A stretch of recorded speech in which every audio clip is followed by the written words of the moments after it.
Marie-Pierre Demont, bienvenue dans mes petits coups de gueule pour remettre de l'humain et de l'happy impact dans ce monde à l'envers. Je ne suis pas normale, numéro 3. Je ne suis pas normale parce que je ne plonge pas en même temps que les autres quand tous se précipitent vers le trou et tombent. Les moutons de Panurge. Je ne comprends pas pourquoi, par exemple, il faut payer un truc cher parce que tout le monde l'a, parce qu'il permet de mettre en avant une grande marque parce qu'on l'a dans le dos. Moi, je trouve que des fois c'est moche ou alors ça fait vraiment uniforme. Et je ne suis pas normale parce que je vois pas pourquoi je payerais un truc cher pour faire de la pub à une marque. Finalement, ça revient à ça. Alors que d'habitude, c'est l'inverse. C'est la marque qui paye pour se faire de la pub. Le conformisme, tout le monde, voilà, faut acheter le dernier truc à la mode. C'est un mécanisme psychologique bien connu.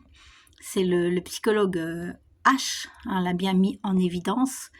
Et c'est une manière, c'est positif, ça peut être positif, c'est une manière de montrer une appartenance à un groupe, à un clan. Ça peut être utile si l'acte est conscient.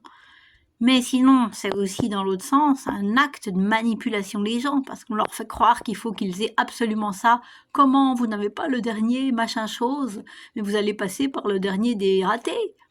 Non, vous allez juste être un consommateur.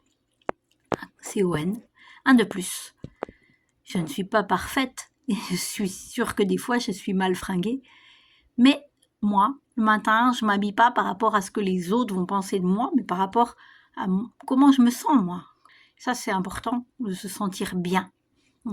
C'est la même chose, on sait par exemple que les talons aiguilles sont mauvais pour la colonne vertébrale, et en fait, oui, ça fait une très belle silhouette pour les femmes, mais c'est une très belle silhouette. Je me demande combien mettent des talons aiguilles et en même temps sont des fans de MeToo. Bref, le chemin du bonheur n'est pas toujours facile, mais en tout cas, il ne passe pas par le fait de ressembler à qui on n'est pas. Selon le fameux adage, n'essayez pas d'être quelqu'un d'autre, c'est déjà pris.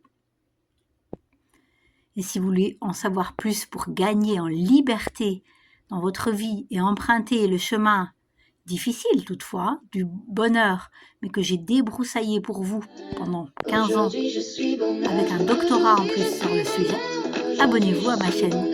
Pour les podcasts, retrouvez-moi sur LinkedIn, Marie-Pierre Demont. À bientôt.